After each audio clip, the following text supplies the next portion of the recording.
रूप बहता लोचनी सुख झाले वो साजनी सुख झाले वो साजनी सुख झाले वो साजनी रूप बहता लोचनी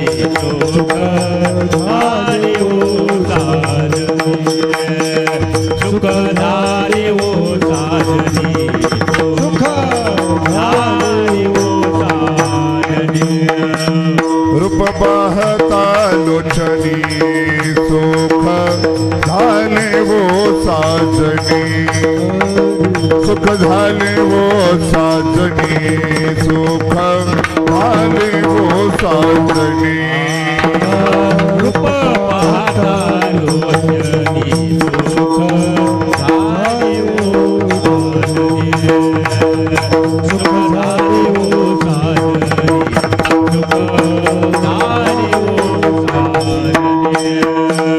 विठ्ठल बरवा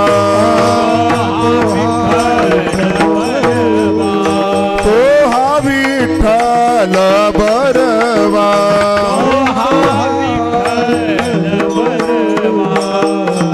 तो हा विठ्ठल बरवा तो हा माधव बरवा तो हा माधव बरवा तो हा माधव बरवा तो हा विठ्ठल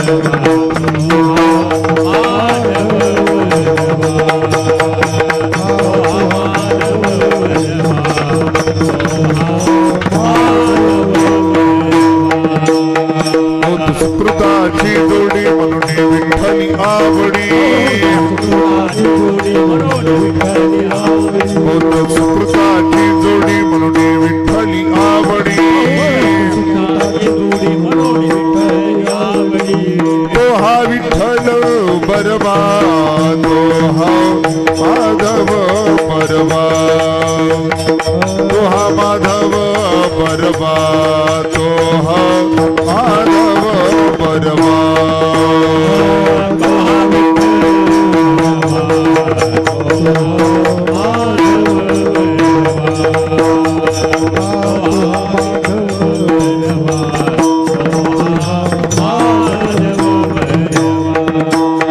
सर्व सुखाचे आगर आप रुखमा देवीवर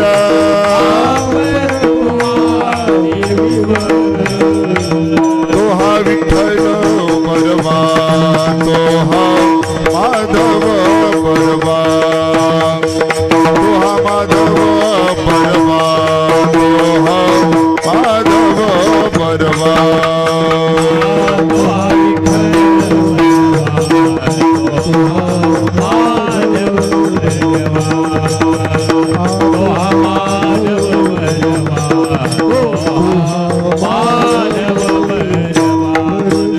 जय जय राम कृष्ण जय जय राम कृष्ण जय जय राम कृष्ण जय जय राम कृष्ण हरि जय जय राम कृष्ण हरि जय जय राम कृष्ण हरि जय जय राम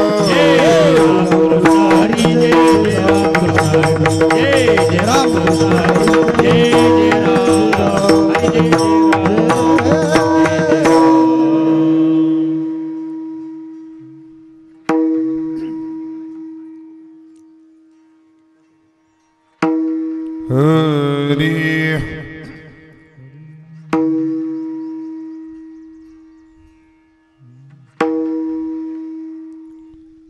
तुझी ये संगति तुझी ये संगति झाली अमोची निश्चिंती झाली अमोची निश्चिंती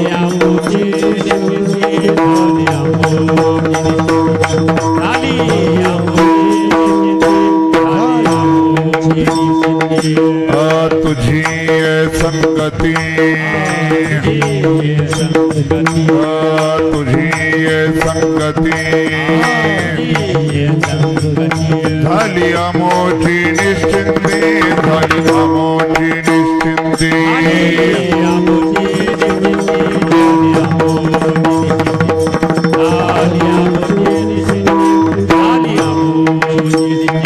नाही देखिले ते मिळे नाही देखिले ते मिळे भोग सुखाचे सोहळे भोग सुखाचे सोहळे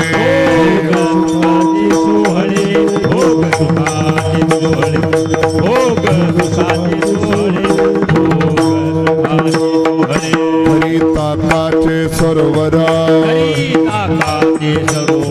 हरी ताकाचे सरोवरा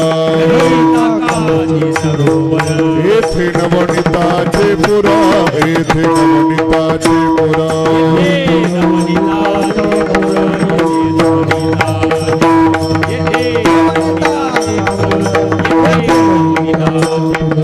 नाही देखील ते मिळे नाही देखील ते मिळे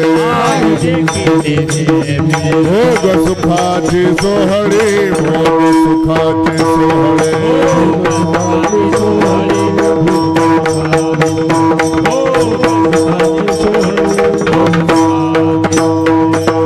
तुका म्हणे आता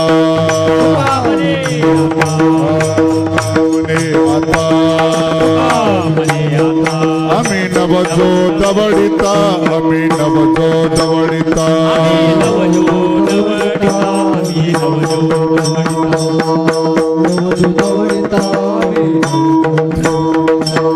तुका म्हणे आता तुका म्हणे आता आम्ही नवजो दवडिता आम्ही नवजो दवडिता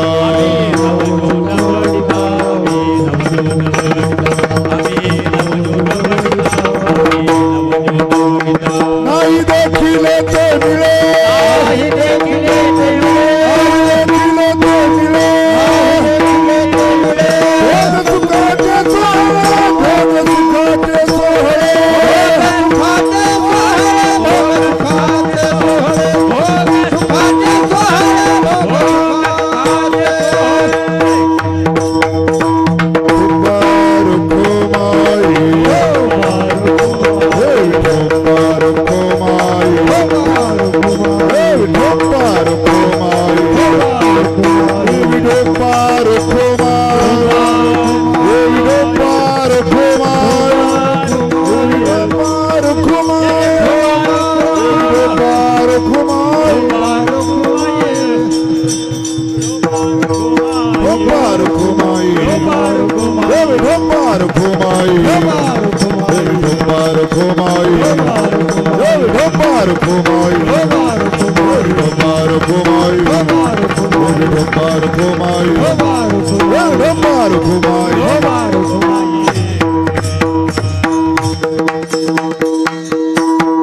गंगाधर बुवा यकुरका त्याला 7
तुझी संगती झाली अमुची निश्चिंती नाही देखील ते मिळे भोग सुखाचे सोहळे घरी ताकाचे सरोवर घरी ताकाचे सरोवर येथे नवनीताचे पूर नाही देखील ते मिळे भोग सुखाचे सोहळे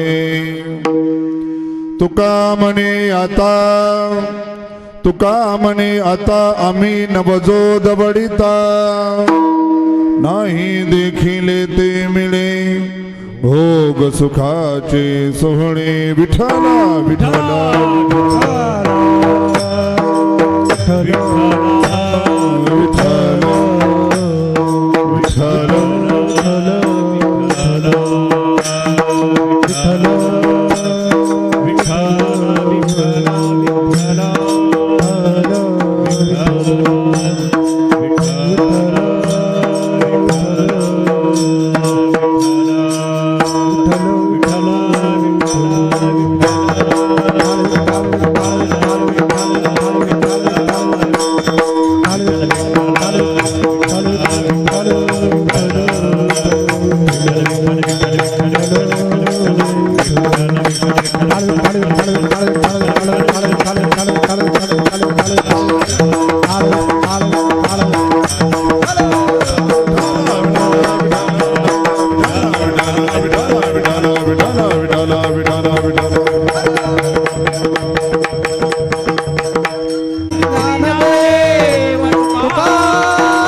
पंढरीनाथ भगवान की जय.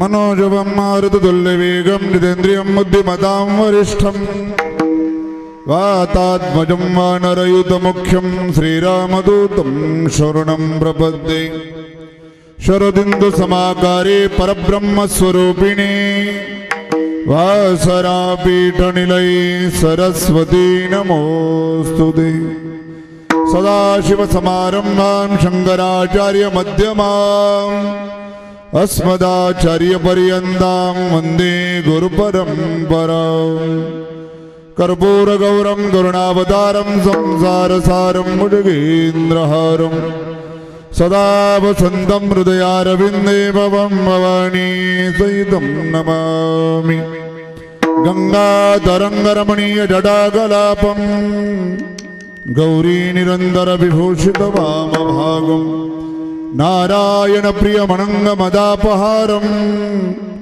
वाराणसीपुरपतिं भज विश्वनाथं महायोगपीठे तडे भीमरथ्यां वरं पुण्डरीकाय दातुं मुनीन्द्रैः समागत्य तिष्ठन्तमानन्दकन्दं परब्रह्मलिङ्गं भजे पाण्डुरङ्गम्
पांडुरंगा करो प्रथम नमन दुसरे चरण संतांची त्यांच्या कृपादाने कथेचा विस्तारू बाबाजी सद्गुरु दास तुका जयांची केली स्मरण होय सकळ विद्यांचे अधिकरण तेची बंधू श्री चरण श्री गुरुंजे ते नमस्कारोनी आता तुझी ये संगती झाली आमोची निश्चिंती नाही देखिले ते मिळी भोग सुखाचे सोहळे प्रस्तुत प्राप्त कीर्तनरूपी सेवेसाठी निवडलेला अभंग जगद्गुरु जगतवंदे देहू निवासी वैराग्याचे शिरोमणी तुकोबरा यांचा काल्याच्या प्रसंगातील 4 चरणाचा अभंग आहे. प्रस्तुत अभंगाच्या द्वारे जगद्गुरु तुकोबरा भगवंताच्या सानिध्यामध्ये काला करणारी, भगवंताच्या सानिध्यामध्ये राहणारी जी गोपाळ मंडळी आहेत, भक्त मंडळी आहेत, त्यांच्या मुखातले शब्द प्रगट करतात. हे भगवंता, तुझ्या सानिध्यामध्ये आल्यामुळे आमच्या जीवनाला निश्चिंतपणा प्राप्त झालेला आहे. तुझी ये संगती झाली आमोची निश्चिंती, जीवन निश्चिंत झालेलं आहे. म्हणजे बा तुझ्या सानिध्यामध्ये आल्यामुळं आम्ही कधीही न पाहिलेलं सुख तुझ्या सानिध्यामध्ये आम्हाला भेटलेलं नाही. देखिले ते मिळे भोग सुखाचे सोहळे, म्हणजे घरातलं सुख आणि देवा तुझ्या सानिध्यातलं सुख, प्रपंचातलं सुख आणि देवा तुझ्या सानिध्यातलं सुख, तुझ्या प्राप्तीतलं सुख, यामध्ये फरक आहे. कशा प्रकारचा फरक आहे? म्हणजे घरातलं प्रपंचातलं सुख कसं आहे? घरी ताकाचे सरोवर, येथे नवनीताचे पोर. संसारातलं सुख आसार आहे, ताकासारखं आहे. परंतु भगवंताच्या सानिध्यातलं, भगवंताच्या प्राप्तीतलं जे सुख आहे ते लोण्यासारखं सार आहे. म्हणून देवा, तुझ्या सानिध्यामध्ये आम्ही आलेलो आहोत आणि आता तू जर आम्हाला इथून जा म्हणालास, तू जर इथून आम्हाला पळवण्याचा, दवडण्याचा प्रयत्न केलास, तरी आता आम्ही इथून कमी होणार नाही. तुका म्हणे आता आम्ही नवजो दवडिता विठ्ठला विठ्ठला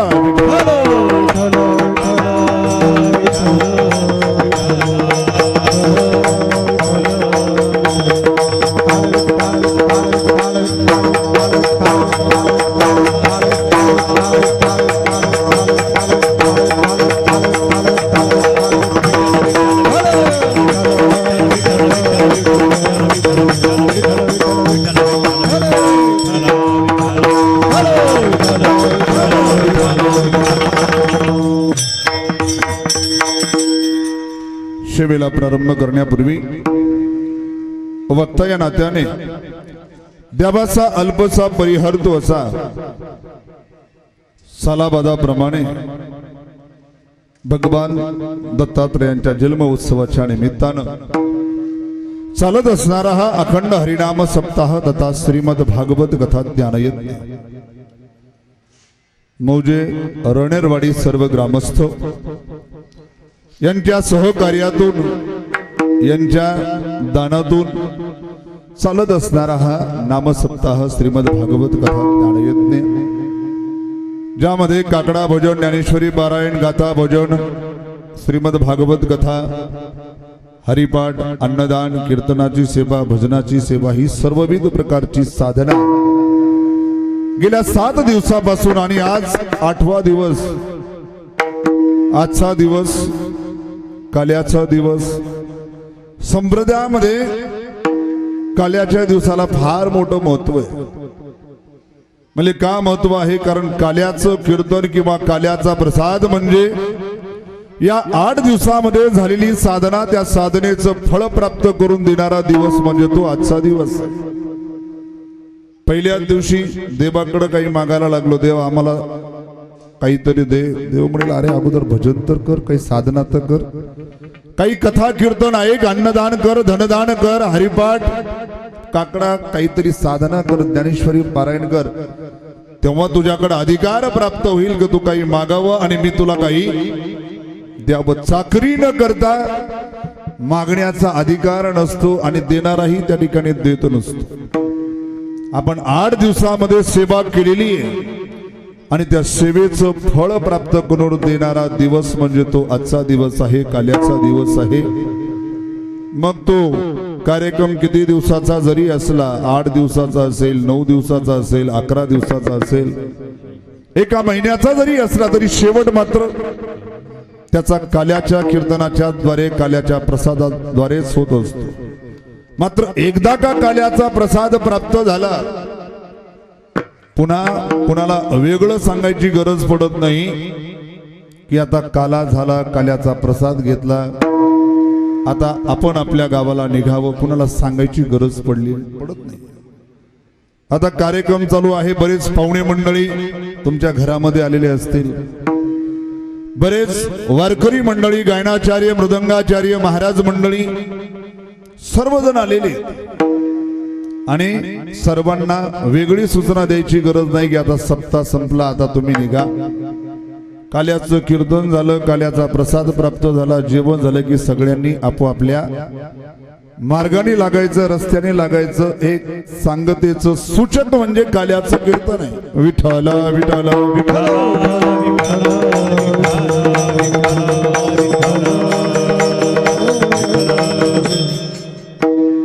कुंभमेळ्यामध्ये मी नेहमी सांगत असतो, काल्याच्या कीर्तनामध्ये कुंभमेळ्यामध्ये ज्यावेळेस साधू संतांचे शिबिर लागतात, महिन्याचा 1.5 महिन्याचा तो काळ, आणि ज्यावेळेस शाही स्नानाची तिथी संपलेल्या आहेत, कुंभाचं समापन होत आहे. उत्तर भारतामध्ये काल्याच्या कीर्तनाची परंपरा नाही, ती महाराष्ट्रामध्ये. मग तिथं ज्यावेळेस शेवट होतो, लोकांना कशावरून सांगायचं की आता संध्याकाळचं जेवण इथं नाही. जसं आपल्याला इथं माहिती, काल्याचं कीर्तन झालं, वारकऱ्यांनी आपापल्या घराकडे निघायचं, संध्याकाळच्या जेवणाची इथं व्यवस्था नाही.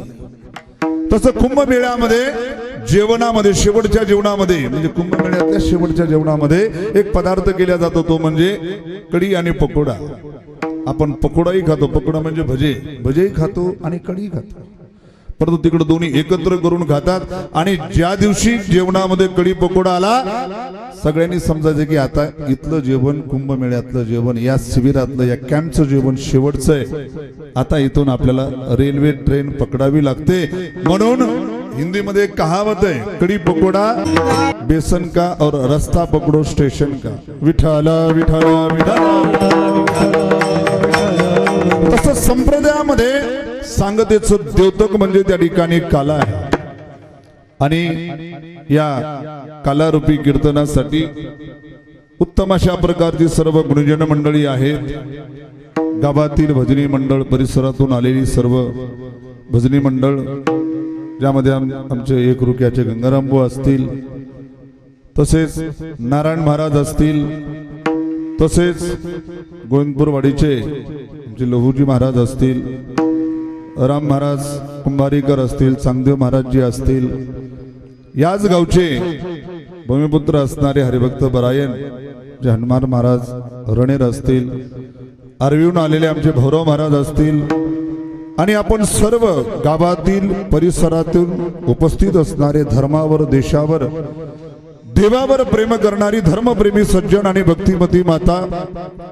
आणि आज मृदंगावरती आपल्याला साथ आहे आमचे बोर्डीकर महाराज. सुंदर त्यांचा मृदंग वाजन आपल्याला श्रवण करायला प्राप्त होणार आहे. तसेच गणेशरावजी चोपडे यांचं युट्यूब चॅनल आहे आणि ते कीर्तनाची शूटिंग करत आहेत. 2-3 दिवसापूर्वी सरांच्या कीर्तनाची ही त्यांनी या ठिकाणी शूटिंग केली. आणि नुसतं त्या ठिकाणी व्यवसाय म्हणून ते या कार्याकडे पाहत नाही, तर त्यांना पारमार्थिक आवडही आहे. आणि त्यांची ती आवड त्यांच्या वागण्यावरून म्हणा, त्यांच्या बोलण्यावरून म्हणा, त्यांच्या तळमळीवरून म्हणा दिसून येते. सुंदर अशा प्रकारचे चांगली चांगली कीर्तन ते त्यांच्या युट्यूब चॅनलला टाकतात, ज्यांच्या चॅनलचं नाव आहे माऊली कीर्तन HD. परभणी जिल्ह्यामध्ये अत्यंत लोकप्रिय असणारं चॅनल. आणि आता सर्व तरुण मंडळी असतील किंवा प्रौढ मंडळी असतील, सर्वांच्या हातामध्ये आजकाल काय आहे, मोबाईल आहे. सर्वांकडे मोबाईल आहे, चांगल्या प्रकारचे मोबाईल आहेत.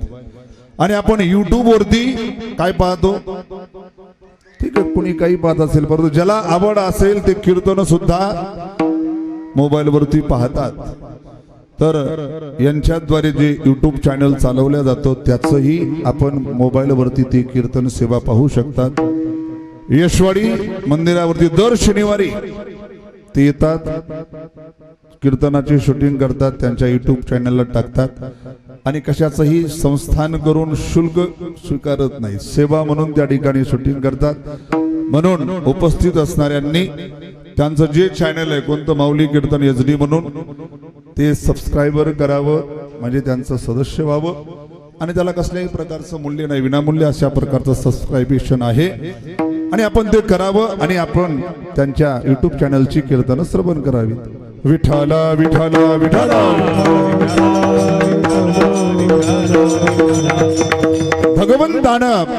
भगवान श्रीकृष्णानं आपल्या जीवनामध्ये अनेक प्रकारच्या लीला केल्या, अनेक ठिकाणी लीला केल्या.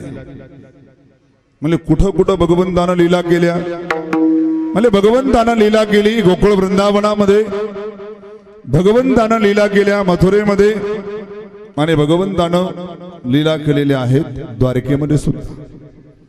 भगवंताचं चरित्र 3 नगरीमध्ये त्या ठिकाणी वाटून घेतलेले, 3 नगरीमध्ये झालेलं आहे. सर्वप्रथम गोकुळ वृंदावनामध्ये भगवंताच्या लीला, त्यानंतर मथुरेमध्ये आणि त्यानंतर द्वारकेमध्ये. परंतु या 3 नगरीचं किंवा 3 ठिकाणी केलेल्या लीलांचं जर अवलोकन केलं तर या सर्व लीलापैकी सर्वात भगवंताला, देवाला, कन्हैयाला, कृष्णाला प्रिय असणाऱ्या ज्या लीला आहेत त्या 2 लीला आहेत. तसं तर सर्वच लीला प्रिय आहेत, परंतु त्याच्यामध्ये अत्यंत जवळच्या, हृदयाच्या जवळच्या देवाच्या 2 लीला आहेत. ती म्हणजे काल्याची लीला आणि दुसरी म्हणजे महारास लीला. काल्याची लीला कुणासोबत केली म्हणजे गोकुळ नगरीमध्ये, वृंदावनामध्ये जे गायी चारण्याकरता भगवंताच्या सोबत सवंगडी असायचे, बाल गोपाळ मित्र मंडळी असायचे, त्यांच्या सोबत काल्याची लीला केली. आणि भगवंतावरती प्रेम करणाऱ्या गोकुळ नगरीतील ज्या गोपिका आहेत त्या गोपिका सोबत भगवंतानं महारास त्या ठिकाणी रचलेला आहे. या 2 लीला भगवंताच्या भक्ताशी आणि भगवंताला त्या ठिकाणी जोडणाऱ्या लीला आहेत. म्हणून भगवंताच्या जीवनामध्ये या 2 लीला अत्यंत महत्वाच्या आहेत. म्हणजे भगवंतानं या 2 लीलापैकी एखादी लीला मथुरेमध्ये का नाही केली, एखादी लीला द्वारकेमध्ये का नाही केली, दोन्ही लीला भगवंतानं गोकुळ वृंदावनामध्येच का केल्या? या 2 लीला करता भगवंताला असं काय मटेरियल, काय साधन पाहिजे होतं जे भगवंताला मथुरेमध्ये भेटलं नाही आणि द्वारकेमध्ये भेटलं नाही? काल्याच्या लीलेसाठी काय साहित्य पाहिजे होतं? साहित्य फक्त पाहिजे दही आणि लाही. दही लाहीचा काला त्या ठिकाणी आपल्याला काल्याच्या भगवंतानं ज्या बालगोपाळासोबत काला केला त्याच्यातून त्यांना प्राप्त झाला. हे तर कुठेही भेटत होतं, मथुरेमध्ये सुद्धा भेटू शकत होतं, त्या द्वारकेमध्ये सुद्धा भेटू शकत होतं, परंतु भगवंतानं काल्याची लीला केली ती फक्त गोकुळ वृंदावनामध्ये. भगवंतानं दुसरी लीला महारास लीला ती भगवंतानं मथुरेमध्ये नाही केली आणि द्वारकेमध्ये नाही केली. म्हणजे असं काय लागत होतं? म्हणजे तिथं काही साहित्य नव्हतं, तिथं काही स्टेज नव्हतं, तिथं काही साऊंड सिस्टम नव्हतं. शरद पौर्णिमेची रात्र होती, भगवंताचा वेणू होता, दुसरं काही वेगळ्या प्रकारचं साहित्य नव्हतं. मग भगवंतानं त्या लीला त्याच ठिकाणी का केल्या? म्हणजे त्याला कारण आहे. भगवंताला त्या 2 लीला करण्याकरता आवश्यक असणारी साधन सामग्री होती ती म्हणजे प्रेम. आणि ते प्रेम भगवंताला, जे प्रेम महारास लीलेसाठी पाहिजे होतं, जे समर्पण महारास लीलेसाठी पाहिजे होतं, जी उत्कंठा महारास लीलेसाठी पाहिजे होती, जे प्रेम काल्याच्या कीर्तनासाठी म्हणा, काल्याच्या प्रसादासाठी, काल्याच्या प्रसंगासाठी आवश्यक होतं, ते भगवंताला फक्त याच नगरीमध्ये गोकुळ वृंदावनामध्येच प्राप्त झालं. विठाला विठाला भगवंतानं महारासाची लीला करण्याकरता काय गोपिका होत्या, भगवंताला ही लीला द्वारकेमध्ये सुद्धा करता आली असती. म्हणजे द्वारकेमध्ये तो भगवंताच्या 16,108 पत्न्या होत्या. 16,108 पत्न्याबरोबर भगवंतांना महाराज करता आला असता भगवंतानं तो द्वारकेमध्ये गेला नाही तर गोपिका सोबत गेला. म्हणले असं काय? ज्या 16,108 पत्न्यामध्ये नव्हतं ते भगवंताला त्या गोपिकांच्या प्रेमामध्ये दिसून आलं. म्हणले प्रेम तर सर्वच एकमेकावरती प्रेम करतात, परंतु प्रेमाला त्या ठिकाणी वेगवेगळे प्रकार सांगितलेले आहेत. म्हणले कोणकोणते प्रेम आहेत, प्रेमाचे प्रकार किती आहेत? म्हणले प्रेमाचे प्रकार आहेत 3. म्हणले एक आहे साधारण प्रेम, एक आहे समंजसा प्रेम आणि एक आहे समर्था प्रेम. प्रेमालाच शास्त्रामध्ये एक शब्द वापरलेला आहे रती. साधारण रती, समंजसा रती आणि समर्था रती. आणि भगवंताच्या जीवनामध्ये जे 3 नगर आहेत त्या 3 नगरातील लोकांकडून भगवंताला 3 प्रकारचं प्रेम प्राप्त झालं. पहिला प्रकार आहे साधारण प्रेम, साधारण रती. साधारण रती कशाला म्हणावं? त्याला शास्त्रामध्ये सांगितलं स्वसुखे सुखित्वम. आपल्या सुखामध्येच सुख पाहणं, दुसऱ्याचं काही हो काही देणं घेणं नाही, याला म्हणावं स्वसुखे सुखित्वम. आपल्याला नुकसान झालं नाही पाहिजे, मग दुसऱ्याचं काही हो, अशा प्रकारचं काही लोक प्रेम करतात. संसारामध्ये आपल्याला जे प्रेम प्राप्त होतं ते कसं आहे? अगोदर आपलं सुख आहे. आपल्या सुखाला काही धक्का पोहोचत असेल तर आपल्याला गरज राहत नाही मग कुणाच्या सुखाची. मग दुसऱ्याला काही झालं, नुकसान झालं तरी हरकत नाही, परंतु माझ्या सुखाला बाधा न पोहोचली पाहिजे ही भावना म्हणजे साधारण प्रेम आहे. आणि हे प्रेम जगामध्ये यत्र तत्र आपल्याला प्राप्त होत असतं. या प्रेमाची जगामध्ये कमतरता नाही. दुसऱ्या नंबरचं प्रेम आहे समर्था, समंजसा रती. समंजसा रती म्हणजे मीही सुखी राहिलो पाहिजे आणि मी ज्याच्यावरती प्रेम करतो तोही सुखी राहिला पाहिजे. स्वसुखे सुखित्वे सती तत्सुखे सुखित्वम. मीच आनंदामध्ये राहिलो पाहिजे आणि मी ज्याच्यावरती प्रेम करतो तो सुद्धा सुखामध्ये आनंदामध्ये राहिला पाहिजे. ही भावना ज्या ठिकाणी आहे, अशा प्रकारचं प्रेम ज्या ठिकाणी आहे त्याला म्हणावं समंजसा रती. भगवंताला पहिली रती म्हणजे पहिलं प्रेम मथुरा नगरीमध्ये प्राप्त झालं. दुसऱ्या नंबरचं प्रेम भगवंताला द्वारकेमध्ये प्राप्त झालं. भगवंताच्या पत्न्याचं सुद्धा भगवंतावरती प्रेम होतं, परंतु कसं होतं? समंजसा रती दुसऱ्या नंबरची होती. म्हणजे कशा प्रकारे? ठीक आहे, आम्ही ज्याच्यावरती प्रेम करतो त्यालाही दुःख पोहोचू नये, परंतु आम्हाला सुद्धा दुःख पोहोचू नये. आम्हाला दुःख होऊन समोरच्याला सुख होत असेल तर आम्हाला समोरच्याच्या सुखाची काही गरज नाही. ही भावना भगवंताच्या पत्न्यांची भावना होती. सर्वश्रुत कथा आहे, ज्यावेळेस भगवंत वारंवार द्वारकेमध्ये गोपिकांची आठवण काढायचे, नाव घ्यायचे आणि भगवंताच्या पत्न्याला सहन व्हायचं नाही की आपल्या पतीच्या मुखामध्ये दुसऱ्या एखाद्या स्त्रीचं नाव.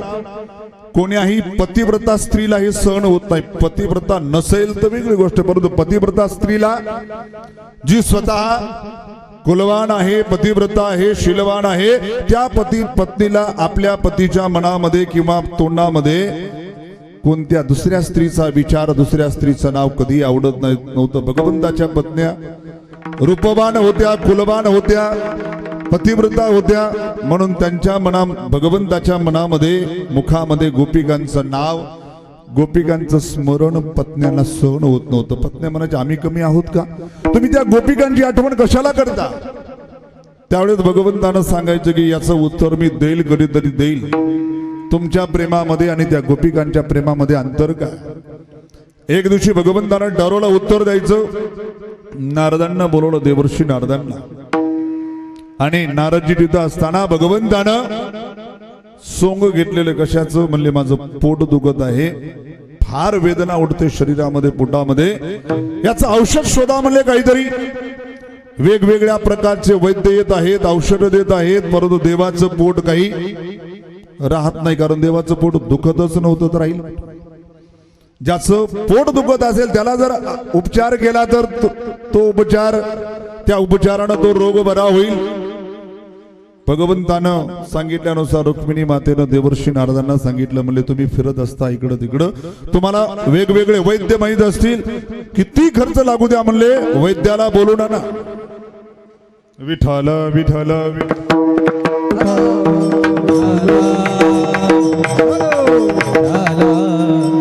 देवर्षी नारदजी म्हणतात सगळ्या जगाचा वैद्य तोच आहे, त्यालाच विचारूया.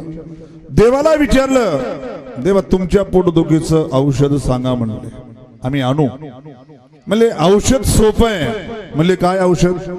म्हणले जे माझ्यावरती प्रेम करणारे आहेत त्यांच्या पायाखालची माती आणायची आणि माझ्या शरीराला त्या ठिकाणी लावायची.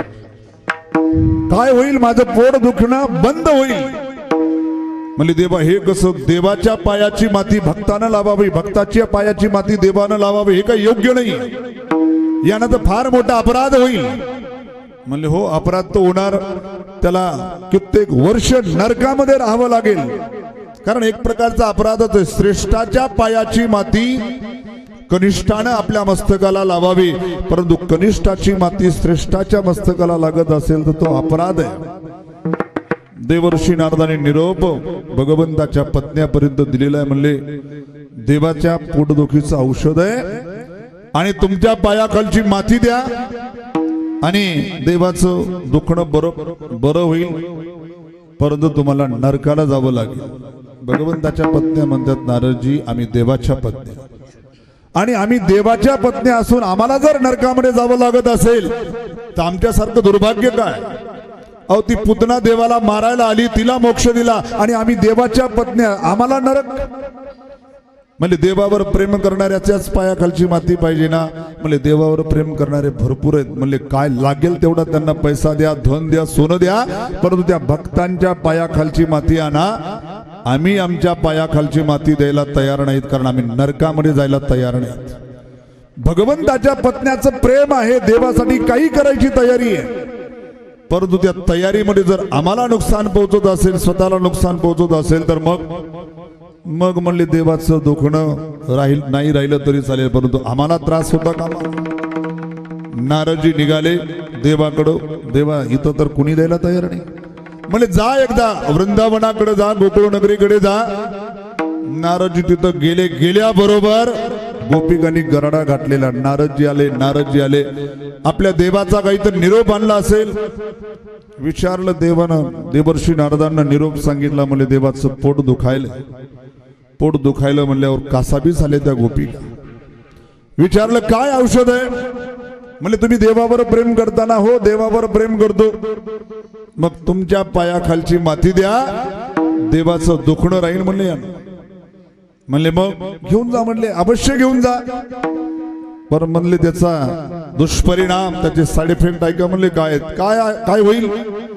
ज्याच्या पायाखालची माती नेली त्याला अनेक वर्ष नरकामध्ये राहावं लागेल, नरकाचा भोग भोगावा लागेल.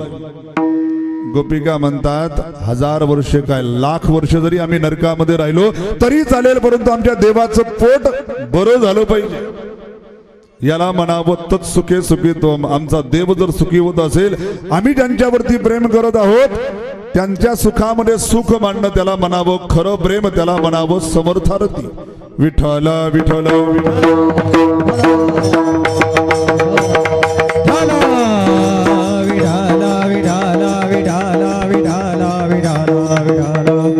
गोपिकांचं जसं प्रेम भगवंताला प्राप्त झालं तसं प्रेम भगवंताला ना मथुरेमध्ये ना द्वारकेमध्ये प्राप्त झालं.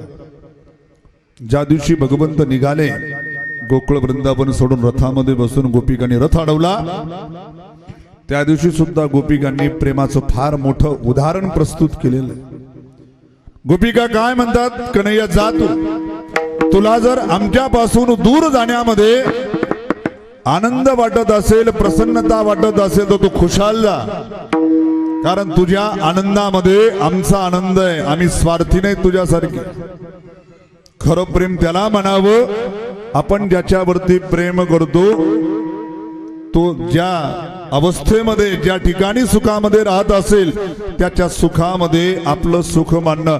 आपल्या स्वार्थासाठी आपल्या सुखासाठी कुणावरती जबरदस्ती करणं याला प्रेम म्हणता येत नाही. आपण पाहतो या कलियुगामध्ये आजच्या काळामध्ये माणसं एकमेकांवरती प्रेम करताना दिसतात. कॉलेजमध्ये मुलं मुली एकमेकावरती प्रेम करताना दिसतात. परंतु त्यांचं प्रेम कसं असतं, प्रेम असावं कसं आणि प्रेम आजच्या जगामध्ये पाहायला कसं भेटतंय. एखाद्या मुलीने जर प्रेमाचा स्वीकार नाही केला, मुलं कोणत्या स्टेपला पोहोचतात, तू मेरी नाही तो और किसी की नाही. मग तिच्या तोंडावर ऍसिड फेकणं, तिची सोयरी कुठं जमत असेल तिथं जाऊन काहीतरी काडी करणं, तिची सोयरी म्हणणं, याला प्रेम नाही म्हणता येत. प्रेम त्याला म्हणावं, ठीक आहे तू मला सोडून तिथं खुश राहत आहेस, त्याच्यासोबत खुश राहत आहेस, तुझ्या सुखामध्ये त्या ठिकाणी माझं सुख आहे, तुझ्या आनंदामध्ये माझा आनंद आहे, यालाच म्हटलेलं आहे तत् सुखे सुखित्वम. आणि अशा प्रकारचं प्रेम भगवंताला प्राप्त झालं ते फक्त गोकुळ आणि वृंदावनामध्ये. दुसरा प्रसंग काल्याचा प्रसंग. भगवंताला काही मित्रमंडळी नव्हते मथुरेमध्ये द्वारकेमध्ये, परंतु भगवंतानं काल्याची लीला गोकुळ वृंदावनामध्येच केली. म्हणजे काय अधिकार होता त्या बालगोपाळांचा. बालगोपाळ म्हणजे गायी ओळणारे, आणि गाय ओळणाऱ्याचा काय अधिकार असतो, ज्याला आपण आजच्या भाषेमध्ये बोलायचं झालं गाय ओळणाऱ्याचा काय स्टेटस असतो. गाय ओळणारे म्हणजे काय, ज्याला दुसरं कोणतं काम जमत नाही त्यांनी गाय ओळण्याचं काम करायचं. मग त्यांचा काय एवढा अधिकार की त्यांच्या बरोबर भगवंतानं काल्याची लीला केली. आजचा काळ सोडा, परंतु 20 वर्षापूर्वीचा 25 वर्षापूर्वीचा काळ आठवा. 25-30 वर्षापूर्वीचा गायीच्या पाठीमागं जाणारी जी काही मुलं असायची, त्यांची वेशभूषा, त्यांचं राहणं कसं असायचं. काळ बदललाय. आज गायींच्या गुरांच्या पाठीमागं जाणारे सुद्धा मुलं T shirt, jeans pant, goggle, एवढा मोठा मोबाईल. काळ बदलला. परंतु एक काळ होता ज्या काळामध्ये त्या मुलांना व्यवस्थित कपडे सुद्धा नसायचे. त्या शर्टला कधी त्यांच्या गुंड्या नसायच्या. एकदा शर्ट बनवताना शिवतानाच काय लावल्या तर लावल्या, पुन्हा तुटल्या तर पुन्हा त्याला लावायचा संबंध यायचा नाही. खाली एक गाठ बांधायची, वर एक गाठ बांधायची, तसंच ते चालायचं. कधी कधी म्हणल्यापेक्षा त्या काळामध्ये तर 20 वर्षापूर्वी 25 वर्षापूर्वी मुलं बरेच मोठे होईपर्यंत त्यांना हाफचड्डी असायची. आता 1.5-2 वर्षाचं बाळ झालं की आपण त्याला काय करायला लागलो, पॅन्टची सवय लावायला लागलो. ज्यावेळेस आम्ही शाळेमध्ये असताना, फार जुना काळ नाहीये, 8वी पर्यंत माझी उंची जास्त असल्यामुळे मला नाही जमलं, मी 6वी पासूनच फुल पॅन्ट घालायला लागलो. परंतु आमच्या वर्गामध्ये काही मुलं होते तसे जे उंचीला कमी होते, ते 8वी पर्यंत काय करायचे, हाफ पॅन्ट घालायचे. आणि मग त्या गुरांच्या पाठीमागं जाणारे जे काही असायचे त्या हाफ पॅन्ट किंवा ज्या काही असतील, आणि मग त्याला जर एखाद्या वेळेस बटन तुटलं, मग बटन तुटल्यानंतर ती चड्डी खाली जाणार. मग खाली जाऊ नये, मग कमरेला करदोडा त्या चड्डीवरती घालायचा.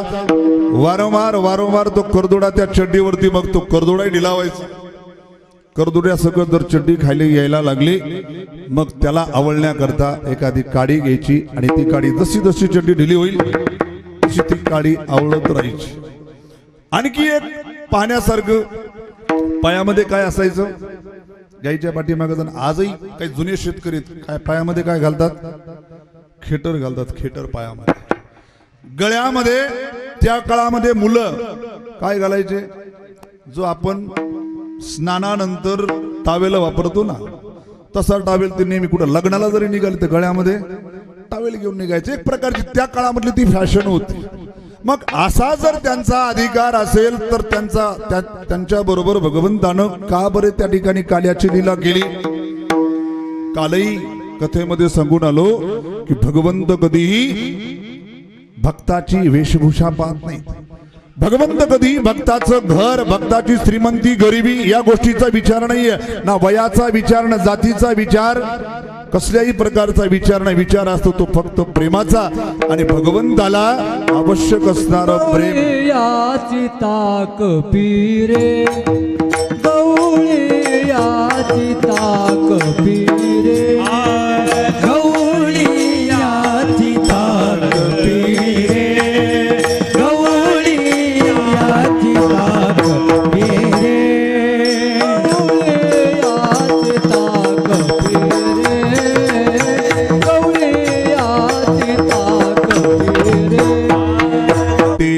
विठ्ठली भगवंतानं त्यांचं ताक प्यावं, त्यांचं घर, त्यांचे कपडे, त्यांचं रूप, त्यांची वेशभूषा भगवंतानं पाहिली नाही.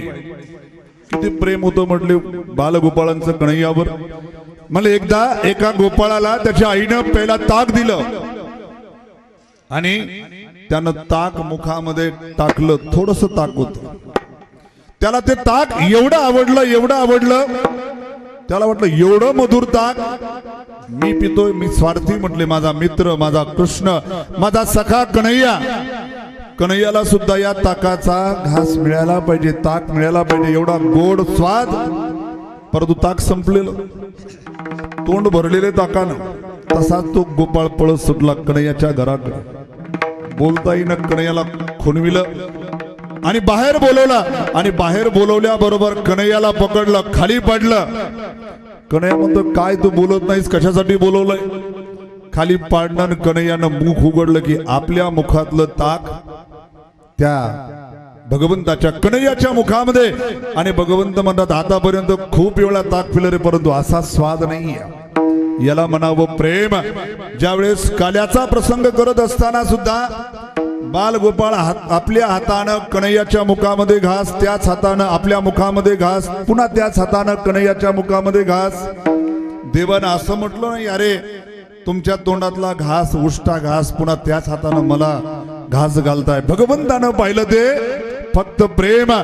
भगवंतानं जर असा विचार केला असता तर भगवंतानं शबरीची उष्टी बोरं सुद्धा खाल्ली नसती. म्हणून भगवंत पाहतात ते फक्त प्रेम. विठ्ठल विठ्ठल. म्हणून भगवंतानं या दोन लीला, काल्याची महारास लीलेची लीला, दोन्ही लीला गोकुळ वृंदावनामध्ये केल्या. काल्याची लीला ज्या भगवंताच्या सानिध्यामध्ये, महारासाची लीला ज्या भगवंताच्या सानिध्यामध्ये ज्या बालगोपाळांना, गोपिकांना घडली, त्या गोपिकांच्या मुखातले संतुष्टीचे शब्द आहेत अभंगाच्या पहिल्या चरणात. तुझी संगाती, तुझी संगाती, तुझी संगाती,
तुझी संगती झाली आमोची निश्चिंती. भगवंताच्या सानिध्यामध्ये निश्चिंतपणा आहे. देवाच्या सानिध्यामध्ये, देवाच्या संगतीमध्ये निश्चिंतपणा आहे. म्हणजे बाकी लोकांच्या सानिध्यामध्ये निश्चिंतपणा नाही का? शेवटी बंद, शेवटी बंद. विठ्ठल विठ्ठल म्हणजे जडाची संगती केल्यानं निश्चिंतपणा आहे का? जीवाची संगती केल्यानं निश्चिंतपणा आहे का? म्हणजे नाही. कोण्याही जडाची संगती करा, कोण्याही जीवाची संगती करा, माणसाला शेवटी दुःखच प्राप्त होणार आहे. कारण तुकोबारायांनी म्हटलेलं आहे, ये रती माई के दुःखाची. भगवंताच्या व्यतिरिक्त या जगामध्ये जे काही असेल ते सर्व दुःखाला उत्पन्न करणार आहे. मग त्यांची संगती करा किंवा त्यांना प्राप्त करा. जडाची संगती म्हणजे खूप आम्ही पैसा कमवला, खूप धन कमवलं, खूप सोनं कमवलं, फार मोठी जमीन कमवली, घर बांधलं.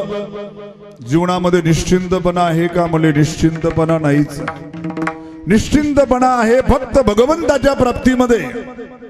बाकी संसारामध्ये किती कमवा, काही कमवा, आणखी काहीतरी भेटावं, आणखी काही प्राप्त करावं, अशा प्रकारची कामना कुठंतरी शिल्लक राहते. म्हणून संसारातील वस्तू आणि पदार्थाच्या प्राप्तीमध्ये निश्चिंतपणा म्हणता येत नाही. आणि एकदा का भगवंताची प्राप्ती झाली, पुन्हा संसारातील काही लागतच नाही.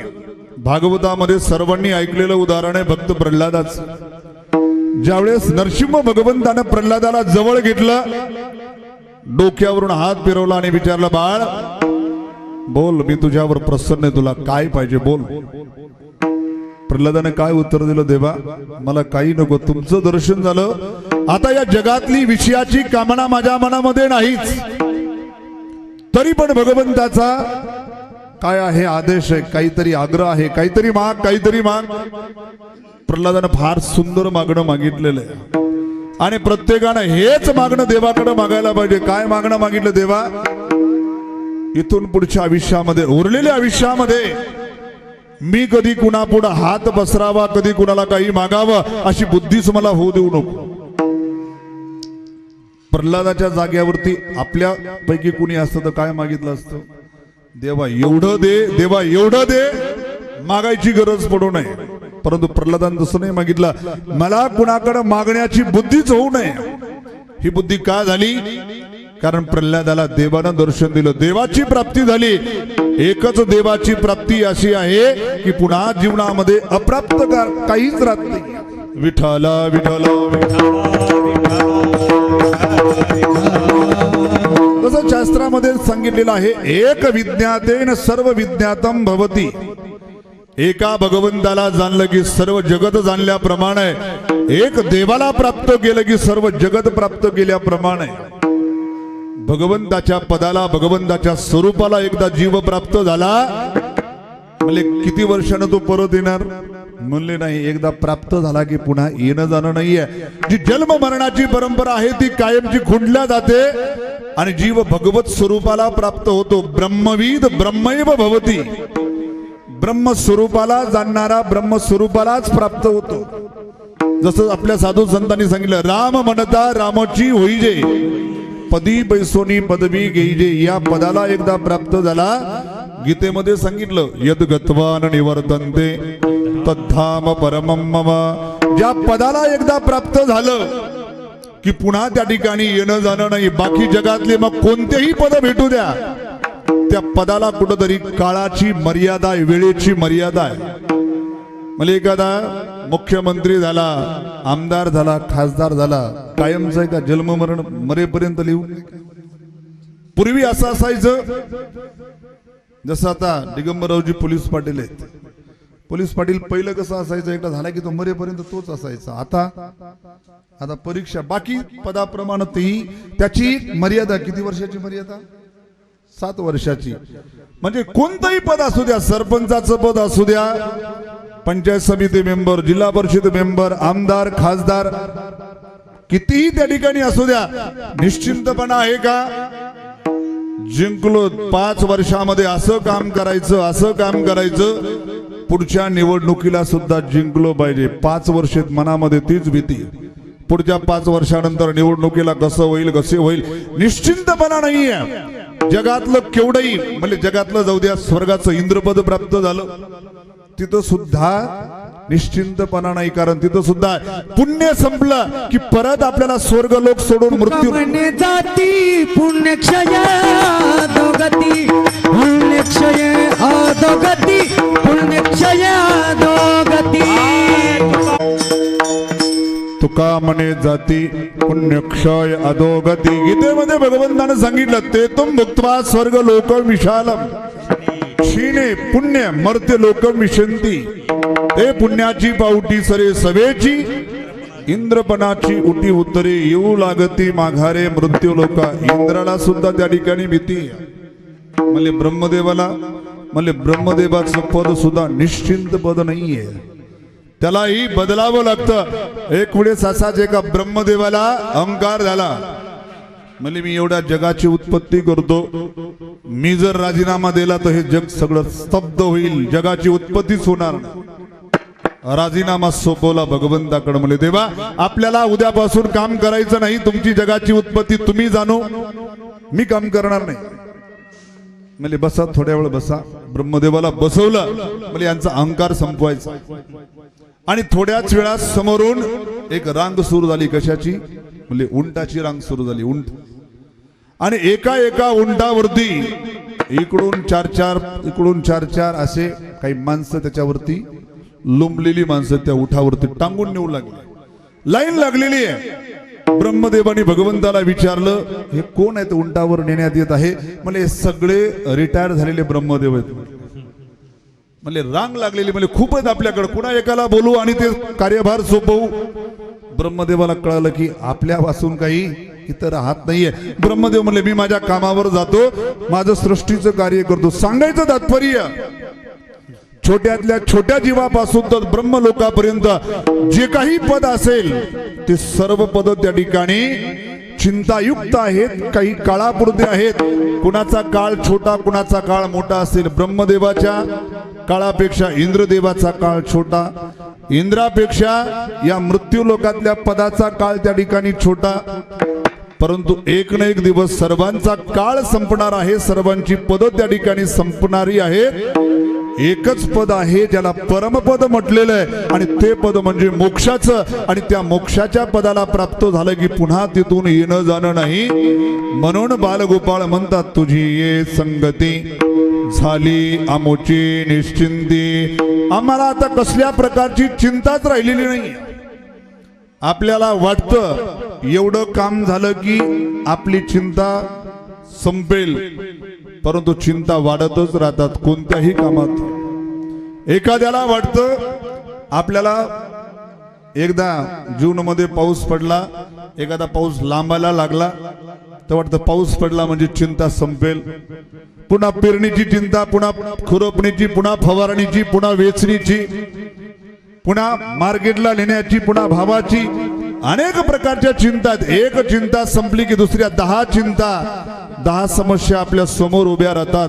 म्हणून संसारातील कोणत्याही वस्तूमध्ये, कोणत्याही विषयामध्ये निश्चिंतपणा नाही. निश्चिंतपणा आहे तो फक्त एकाच ठिकाणी.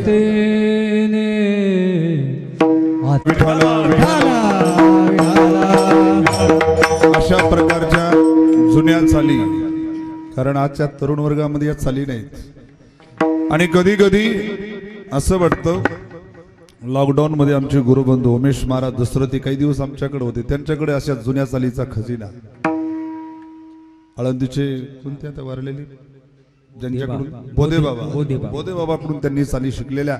आणि कधी कधी असं वाटतं आपण गेलो हरिद्वारला गेलो, काशीला गेलो, परंतु असं वाटतं पुन्हा एकदा विद्यार्थी व्हावं आणि पुन्हा एकदा भजन शिकावं, चाली शिकाव्या. एवढ्या सुंदर सुंदर गोड गोड चाली त्या ठिकाणी जुन्या चाली नारायण महाराजांनी सुंदर अशा प्रकारची चाल आणि गाथा भजनामध्ये 2-3 दिवस का होईना सेवा केलेली आहे. पुढच्या वर्षी 7 दिवस करूया असं म्हणतायत. विठाला विठाला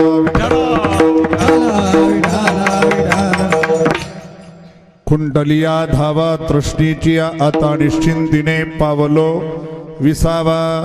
विसावा जीवनामध्ये कधी आहे? देवाच्या प्राप्तीमध्ये. म्हणजे असं काय आहे देवाच्या प्राप्तीमध्ये विसावा भेटतो?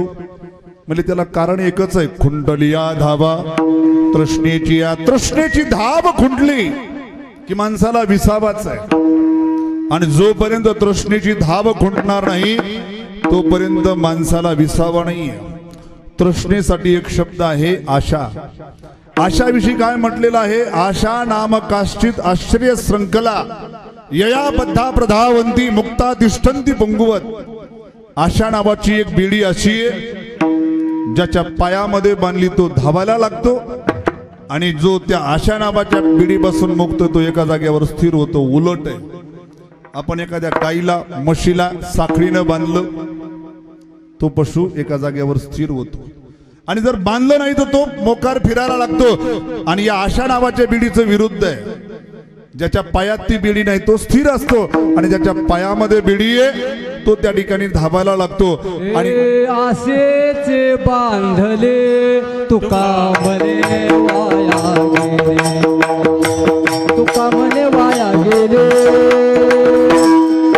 तुका म्हणे वाया गेले, आसेच बांधले तुका म्हणे वाया गेले, तुका म्हणे वाया गेले, तुका म्हणे वाया गेले, बांधले तुका म्हणे वाया गेले. आणि अशा त्याच वेळेस खुंटते ज्यावेळेस देवाची प्राप्ती होते आणि बालगोपाळांना देवाची प्राप्ती झाली, भगवंताच्या भक्तांना देवाची प्राप्ती झाली आणि त्यांच्या मुखातले शब्द आहेत, तुझी ये संगती झाली आमची निश्चिंती. म्हणजे काय असं प्राप्त झालं भगवंताच्या सानिध्यामध्ये ते सांगितलं दुसऱ्या चरणामध्ये. देखिले ते मिळे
नाही देखिले ते मिळे भोग सुखाचे सोहळे.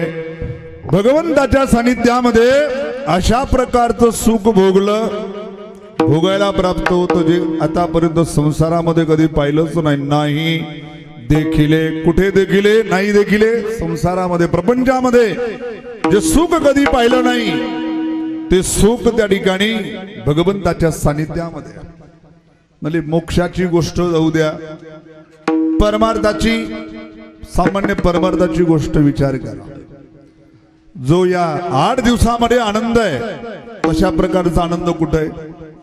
सप्ताहाचा आनंद म्हणा, कथेचा आनंद म्हणा, कीर्तनाचा आनंद म्हणा, एखादा उत्सव त्या ठिकाणी गावामध्ये असेल अशा प्रकारे आनंदाचं वातावरण असतं.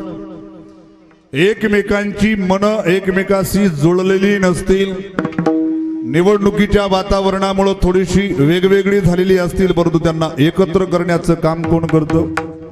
सत्ता काम करतो. सत्ता निवडणुकाचं वातावरण बघा, सर्व तंग वातावरण असतं. कोणी कोणाकडे व्यवस्थित पाहत नाही, कोणी कोणाला व्यवस्थित बोलत नाही. तरी पण काही लोक म्हणतात सत्ता करून उपयोग काय? सत्याचा फार मोठा फायदा आहे. ची अरणा केली काय श्रेष्ठ आहे? दोघांचं जर आउटपुट पाहिलं, सप्ताह झाल्यानंतर काय होतं आणि निवडणूक झाल्यानंतर काय होतं. निवडणूक झाल्यानंतर काय होतं? 10-20 मुलं तरी तरुण मुलं व्यसनी बनतात, ज्यांनी कधी पिलेली नाही, परंतु कारण आपलं काम काढण्यासाठी मग नेते मंडळी घ्या मुलांना, मुलं खुश कशी होती, फुकट प्यायला भेटते. तरुण मंडळी बिघडायला त्या ठिकाणी कारण ठरते म्हणजे निवडणूक. याचा अर्थ निवडणूकच घेऊ नका असं म्हणणं नाहीये, परंतु त्याचं नुकसान काय होतं? मोठमोठे बॅनर छापल्या जातात, मुलांचे फोटो, मुलांना वाटतं की आपण फार मोठे झालो.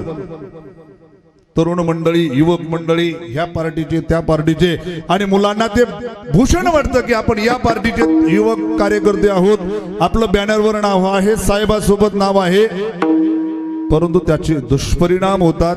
त्यातून चांगलं कधी घडत नाही. आणि पैसा फुकट होते का निवडणूक? लाखोनं त्या ठिकाणी पैसे आणि मोठ्या निवडणुका असतात कोट्यानं पैसे खर्च होतात. सप्ताहाचा तेवढा बजेट आहे का, तेवढा खर्च आहे का नाही. आणि याचा आउटपुट काय आहे, सप्ताह झाल्यानंतर 10 माणसं 20 माणसं माळी घालतील, परिणाम होईल. नाही, आजपासून दारू पिणं बंद. इथंही 2-4 दिवसापूर्वी काही तरुण मंडळींनी गुरुमंत्र घेतले. त्या दिवशी माझ्याकडे नेमक्या माळी नव्हत्या, पुन्हा ते माझ्या हाती काय अजून लागलेले नाहीत.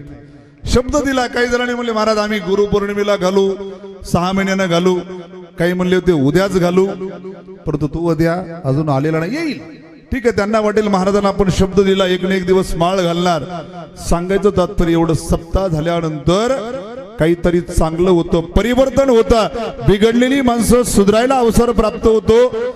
माणसाची विखोरलेली मना एकमेकांच्या जवळ आणतात, एकमेकांच्या प्रेमामध्ये आणतात. म्हणून सप्ताह जर एवढा लाभदायक असेल तर भगवंताची प्राप्ती किती लाभदायक असेल. भगवंताच्या प्राप्तीमध्ये, मोक्षामध्ये काय सुख असेल. भगवंताच्या सप्ताहामध्ये नाव घेण्यामध्ये, नाम कथा श्रवण करण्यामध्ये जर एवढा आनंद असेल तर मोक्ष सुखाचा काय आनंद असेल. विठ्ठला विठ्ठला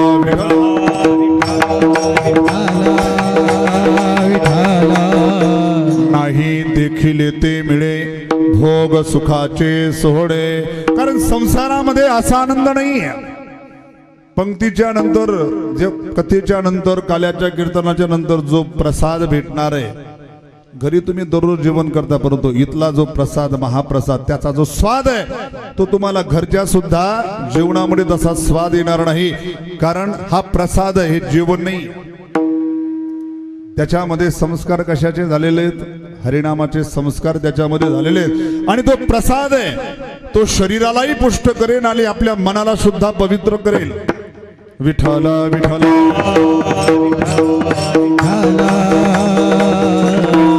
मला म्हणून संसारामध्ये, प्रपंचामध्ये जे सुख आम्हाला कधी पाहायला भेटलं नाही ते भगवंताच्या सान्निध्यामध्ये भेटलं. म्हणजे संसारातलं सुख आणि भगवंताच्या प्राप्तीतलं सुख कसं आहे त्याची तुलना केली तुकोबरेनी अभंगाच्या 3ऱ्या जन्मात. घरी ताकाते सरोवर, घरी ताकाते सरोवर, घरी ताकाते सरोवर, हरी ताकाचे सरोवर, घरी ताकाते सरोवर, घरी ताकाते सरोवर, घरी ताकाते सरोवर, घरी ताकाते सरोवर. येथे नवनीताचे पूर, येथे नवनीताचे पूर, नाही देखिले ते मिळे, नाही देखिले ते मिळे. येथे नवनीताचे पूर,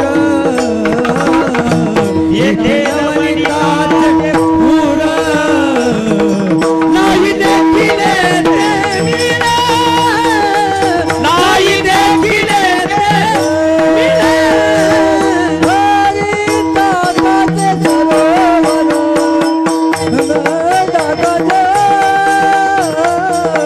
येथे नवनीताचे पूर, हरिताकाचे सरोवर, येथे नवनीताचे पूर, येथे नवनीताचे पूर. घरी ताकाचे सरोवर, येथे नवनीताचे पोर.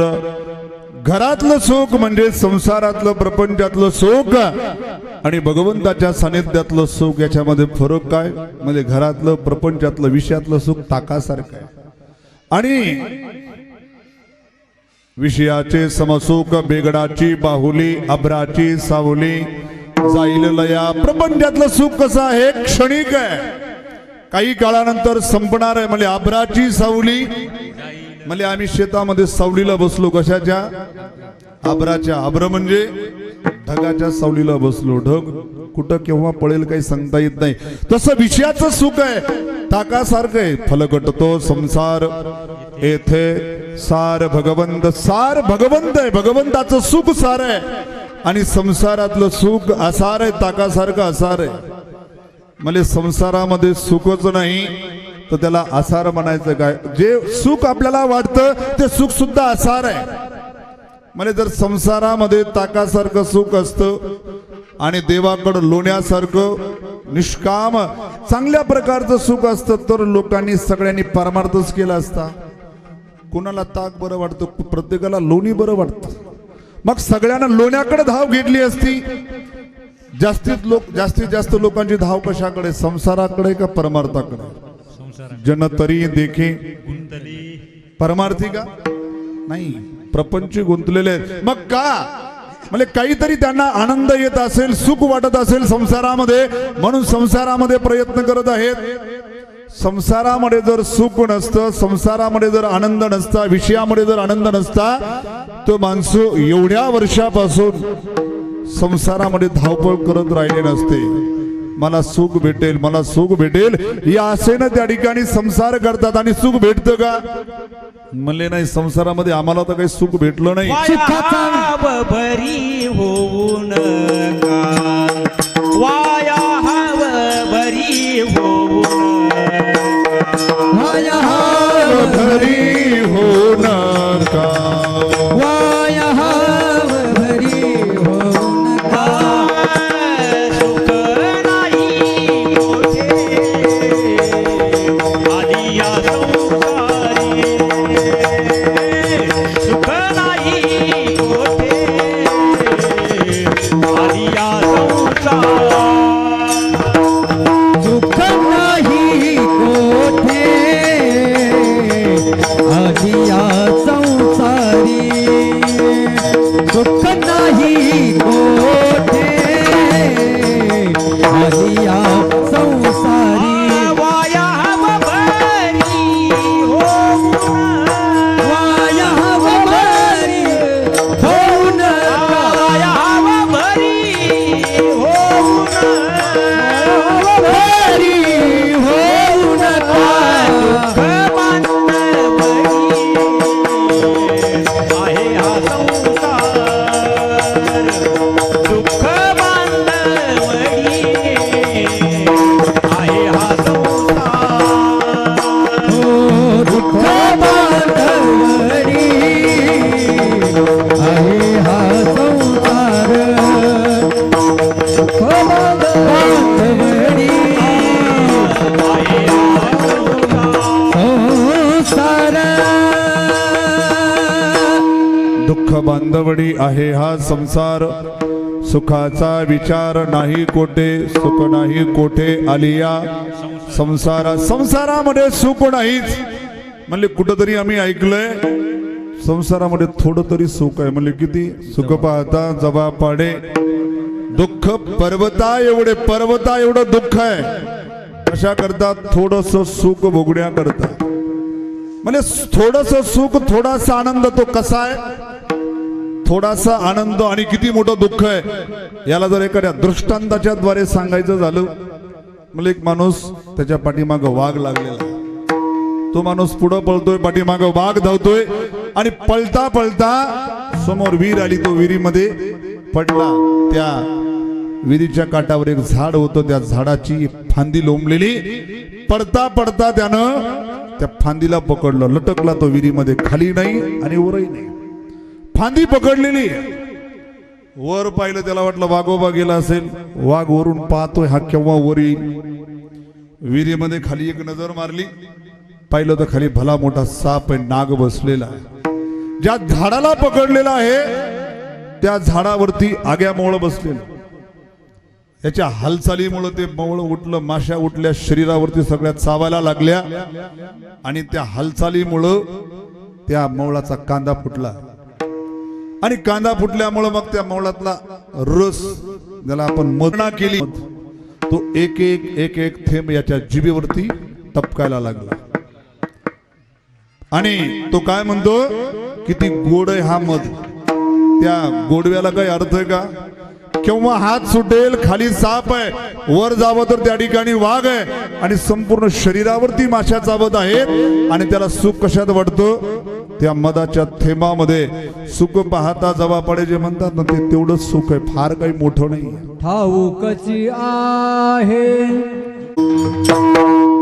ठाऊकची आहे संसार दुःखाचा, चित्ती सीन त्याचा वाहू नये. चित्ती क्षीण त्याचा वाहू नये. परंतु माणूस त्याचा क्षीण व्हायल्याशिवाय, त्याची चिंता केल्याशिवाय राहत नाही. कुणी म्हणेल असू द्या ना, त्या मदाच्या एका थेंबा एवढं तर आनंद आहे ना, सुख आहे ना संसारामध्ये, करू म्हणले आम्ही त्याच्यासाठी संसार करू. मला जे थोडस सुख वाटतं ते सुख सुद्धा विषयाचं सुख नाही, संसाराचं सुख नाही. संसारामध्ये सुख नाही तर संसारातून सुख भेटेल कुठं? मग थोडस जे सुख म्हटलं जातं ते कशाचं आहे? म्हणजे ते आपलंच सुख आहे, आत्मस्वरूपाचं सुख आहे. एखादा विषय ज्यावेळेस प्राप्त होतो, विषयाकार ज्यावेळेस वृत्ती बनते आणि काही काळापुरतं चित्त स्थिर होतं आणि त्या स्थिर चित्तामध्ये आपल्याला वाटतं की या विषयातून, या वस्तूतून, या पदार्थातून मला सुख भेटतंय. नाही, त्याच्यामध्ये जर सुख असतं तर प्रत्येकाला सुख वाटलं असतं.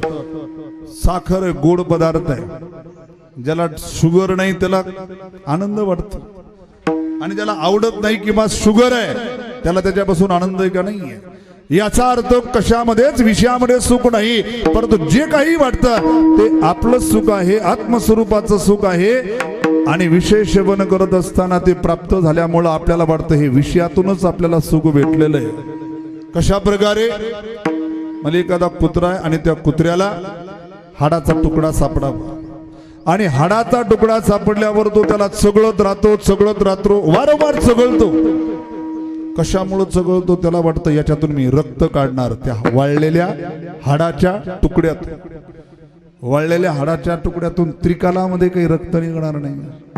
मग चगळता चगळता त्याच्या हिरड्या फुटतात, हिरड्यातून रक्त निघायला लागतं आणि ते रक्त लागतं त्या हाडाच्या तुकड्याला. आणि कुत्रा पाहतो, म्हणतो मी सफळ झालो, केव्हाचा याला चगळतोय, मी सफळ झालो, या हाडातून मी रक्त काढलं. स्वतःच्याच हिरड्यातून निघालेलं रक्त तो स्वतः चाटायला लागतो. कशाचं समजून? त्या हाडाचं समजून. तसं सुख जे संसारामध्ये थोडस आहे, फार जास्त नाही, थोडस आहे, ते सुख सुद्धा आपल्याच आत्मस्वरूपाचं सुख आहे, नक्की विषयाचं सुख. म्हणून तुकोबरांनी संसारातील सुखाला, विषयातील सुखाला काय उपमा दिली? घरी ताकाचे सरोवर, येथे नवनीताचे पूर. मग नवनीताचा आनंद, भगवंताच्या सुखाचा, सानिध्याचा आनंद. म्हणजे बालगोपाळ म्हणतो, देवा एवढा आनंद भेटत आहे, एवढा आनंद. हा आनंद सोडून जर तू आम्हाला म्हणत असतील की आता पुरे झाला, आता निघून जा, आम्ही इथून आता निघून जाणार नाही. तुकोबरांनी शेवटच्या चरणात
मागणे आता आम्ही नवजो दवडिता नाही देखील ते मिळे भोग सुखाचे सोहळे विठाला विठाला विठाला विठाला विठाला विठाला.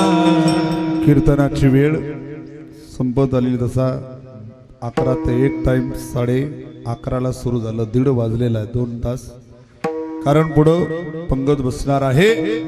परंतु सर्वांनी एकदा प्रेमानं भगवंताचं भजन करायचंय. तुम्हाला पूर्ण कीर्तन होईपर्यंत मी काही म्हटलं नाही, परंतु आता शेवटी सर्वांनी एकदा ऐकायचंय. आणि 7 दिवस कथेमध्ये सुद्धा म्हटलं नाही मी कधी वर हात करा आणि टाळी वाजवा. पण आता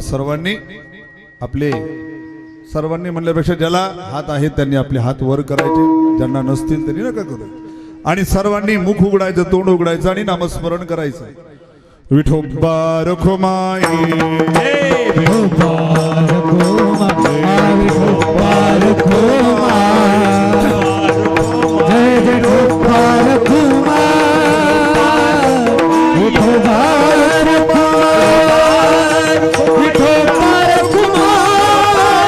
रखुमाई,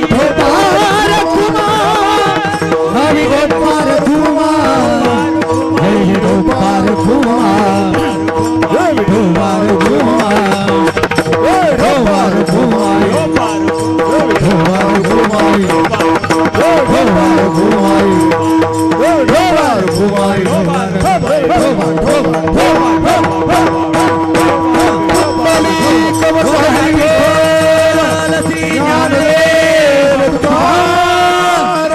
पंढरीनाथ भगवान की जय. दत्तात्रय भगवान की जय. सूत हनुमान की जय.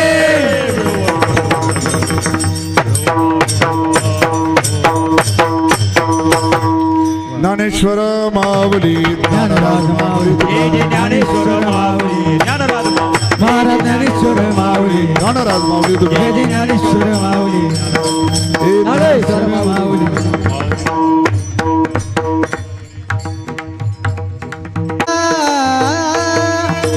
भोग सुखाचे सोय, भोग सुखाचे सुखाचे सोहळे, भोग माईक चालू करा. झालं. अशी वेळ संपलेली आहे. प्रसाद भाऊ का वेळ संपल्याचं संकेत देत आहे का? नाही ना. बोलण्याच्या ओघामध्ये चरित्र ते उच्चारावे केले देवे गोकुळे, कारण काल्याच्या कीर्तनाचा नियम. भगवंताचं चरित्र थोडक्यामध्ये आपल्याला पाहिजे. भगवंत मथुरेमध्ये प्रगट झाले, भगवंताला गोकुळ वृंदावनामध्ये आणण्यात आलं, भगवंत लहानाचे मोठे झाले. भगवंतानं पाहिलं आपल्या वयातील सवंगडी मंडळी सर्वांच्या घरी दही आहे, दही आहे, दूध आहे, लोणी आहे, परंतु सर्वांचं शरीर एकदम बारीक आहे. कार्य म्हटले तुमच्या घरी येत सर्व असताना तुमची ही स्थिती कशी, तुमचं शरीर एवढं बारीक कसं? बालगोपाळ म्हणतात कन्हैया आमच्या घरी सगळं आहे, परंतु सगळं मथुरेमध्ये विकायला नेतात. घरी काहीच उरत नाही, घरी फक्त ताक. आणि ताकानं काय तब्येत सुधरत असते का? कन्हैया म्हणतो तुम्हाला लोणी खायचं ना? म्हणले हो कन्हैया, तुझ्या घरी भरपूर गाई, चल आम्हाला घेऊन चल आणि लोणी खाऊ घाल. कन्हैयानं सांगितलं लोणी खाऊ घालतो, परंतु तुम्हाला तुमच्याच घरचं लोणी. बालगोपाळ म्हणतात ठीक आहे, आमचं लोणी काय तुमचं लोणी काय? लोणी खाण्याशी मतलब म्हणले आम्हाला. मग दररोज एका एका घरी जायचं, यथेष्ट लोणी भक्षण करायचं, राहिलेली मटकी तोडायची. अनेक दिवस हे चाललेले लोण्याची चोरी. गोपिकांना पत्ता लागत नाही की कोण चोरी करतंय. शेवटी पत्ता लागला, कृष्ण आपल्या सवंगड्यांना घेऊन येतो आणि चोरी करतो. आणि मग मैया यशोदेकडे शिकायत करायला गेलेल्या आहेत गोपिका. मैया तुझा कृष्ण एकटा जर आला ना, आम्ही त्याला दररोज लोणी खाऊ घालू, परंतु एकटा येत नाही. सर्व गावातील मुलांना घेऊन येतो, सर्व लोणी त्या ठिकाणी खाऊन टाकतो आणि ओरलेली दह्याची मटकी, दुधाची मटकी फोडून टाकतो. आम्ही जीवन जगावं कसं? कारण दह्या दुधावर लोण्यावर तर आमचा संसार चालतो. हे विकायचं, त्याच्यातून येणारं धन त्याच्याद्वारे संसार प्रपंच चालवायचा. आम्ही तुझ्या गोकुळ नगरीमध्ये राहावं की गोकुळ नगरी सोडून निघून जावं? तूच सांग. तुझ्या कृष्णाला तुला आवरण होत असेल तर सांग. मैया यशोदेला वाटला तर पाणी डोक्यावरून वाहतंय. गोपिका गोकुळ नगरी सोडण्याची भाषा करत आहेत. कन्हैयाला सांगितलं कन्हैया तुला काही काम राहिलेलं नाही, म्हणून ही आगाव कामं सुचत आहेत. उद्यापासून आपले गायी आणि वासरं वृंदावनामध्ये चारण्याकरता घेऊन जायचे. जसा मैया आपला आदेश भगवान श्रीकृष्ण बलदेव बालगोपाळ निघाले. गायी वासरांना चारायला सोडायचं, अनेक प्रकारचे खेळ खेळायचे आणि खेळून खेळून थकल्यानंतर बालगोपाळ म्हणायचे कन्हैया आता खेळण्यामध्ये आनंद नाही, आता भूक लागली, आता आपण जेवण करू. मग सर्वांनी आपापल्या घरून आणलेली शिदोरी, ती शिदोरी त्या ठिकाणी एकत्रित करायचे. भगवान श्रीकृष्ण मध्यंतरी बसायचे. चारी बाजूने बालगोपाळ आणि भगवंत आपल्या हाताने त्या ठिकाणी तो काल्याचा प्रसाद बालगोपाळांच्या मुखामध्ये घालायचे आणि तोच प्रसाद तुम्हा आम्हाला सुद्धा प्राप्त होणार आहे. जय विठ्ठल जय जय विठ्ठल, जय विठ्ठल जय जय विठ्ठल. जय जय विठ्ठल. आ बोलिले पुरी कंठी धरिला कृष्ण मणी अवघाजनी प्रकाश काला वाटो एकमेका वैष्णवनिका संभ्रम. वाकुलिया ब्रह्मादिका उत्तम लोकादा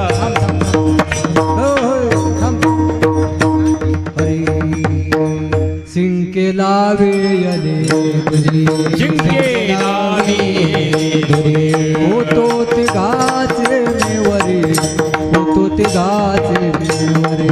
होतो तिघाची मेवरी, होतो तिघाची मेवरी, होतो तिघाची मेवरी, होतो तिघाची मेवरी. तुम्ही वारे कडे, तुम्ही वारे दोहीकडे, वारे दोई तुम्ही हारे दोहीकडे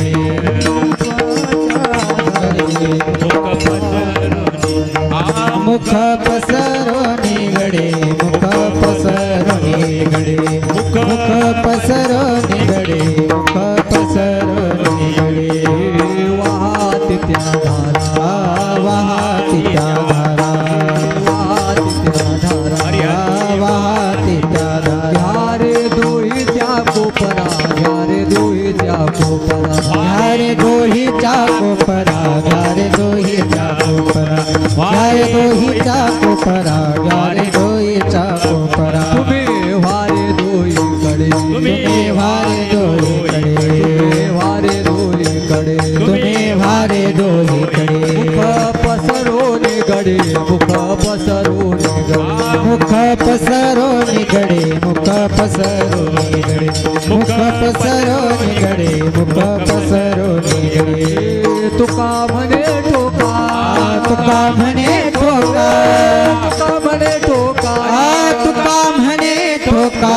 ने दिये का दिकवणे ने दिये का अधिकवणे दिये का, अधिकवणे दिये का, अधिकवणे दिये का, अधिकवणे दिये का. तुम्ही वारे दोही कडे, तुम्ही वारे दोहीकडे, वारे दोही कडे. तुम्ही वारे दोहीकडे. पसरो निगडे, मुख पसरो निगडे. मुख पसरो निगडे, मुख पसरो निगडे, मुख पसरो निगडे, मुख पसरो निगडे. म्हणते धैला कृष्ण म्हणे अवघाजने प्रकाश.